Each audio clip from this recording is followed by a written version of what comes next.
Banjir bandang Kota Batu, Jawa Timur terjang 5 titik lokasi. Badan Penanggulangan Bencana Daerah, BPBD, Kota Batu melaporkan ada 5 titik lokasi terdampak banjir bandang, Kamis tanggal 4 November tahun 2021. Data korban dan kerusakan masih dihimpun otoritas setempat. Sedikitnya ada 5 lokasi terdampak banjir bandang Kota Batu.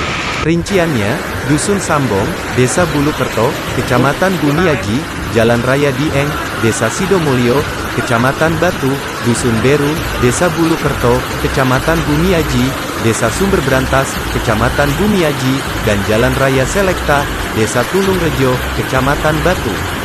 Banjir bandang setinggi 1 meter tersebut disebabkan oleh intensitas hujan tinggi yang mengguyur beberapa daerah di Jawa Timur dalam beberapa hari terakhir.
Jangan lupa subscribe, share, komen, dan like ya.